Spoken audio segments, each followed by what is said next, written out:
Let me guess, you are here because you've been Googling why your baby isn't sleeping through the night, and everywhere you turn, you're being told the same advice.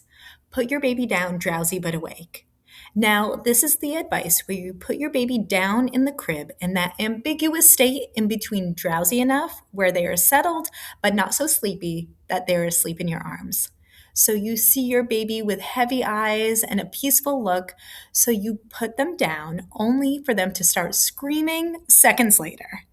Now you're feeling frustrated, confused, and wondering why your tiptoe ninja level exit from the room keeps landing you back right where you started. And it feels like Groundhog's Day, redoing the entire routine over and over again, especially after trying all the tips from your mom's group that just don't seem to work for your baby.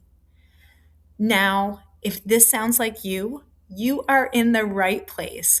My name is Colette Shalhoub. I am certified in pediatric and special needs sleep, and I am the owner and founder of Sleep Babe, where I help families teach healthy, independent sleep skills without using Cry It Out.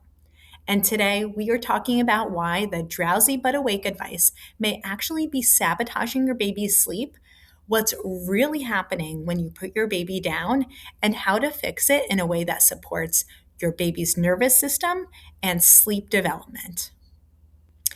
First, I want you to hear this clearly. If being drowsy but awake isn't working for your baby, it does not mean you're doing anything wrong.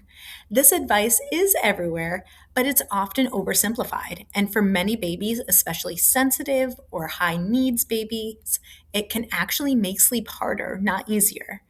So, the idea behind being drowsy awake, but awake is that your baby learns how to fall asleep independently. So, when they do actually wake up between sleep cycles at night, they're able to put themselves back down to sleep.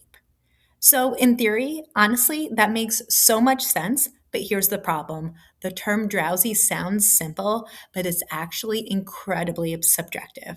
So, what does drowsy actually even mean? Does it mean heavy eyes? Does it mean slower blinks, relaxed body? There's no universal sign that tells a parent, yes, now is the moment.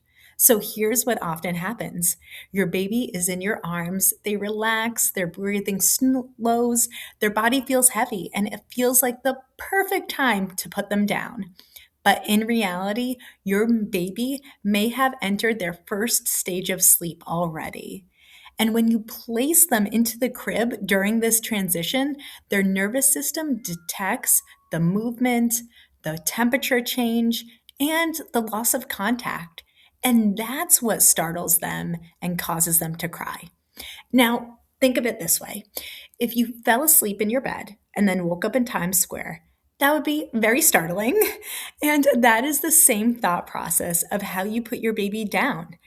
When they fall asleep in one environment and wake up in a completely other environment, their nervous system reacts to that change.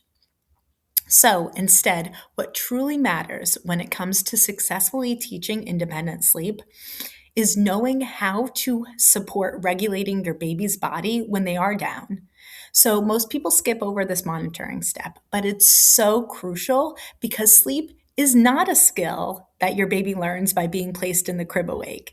It's a biological process that happens when the nervous system feels calm and safe. A baby who falls asleep with support can still learn independent sleep if that support is faded gradually and intentionally, not removed all at once. So instead of focusing on drowsy but awake, focus on this: one, putting your baby down calm and settled; two, matching your support to your baby's temperament; and last, teaching independence in steps, not all at once.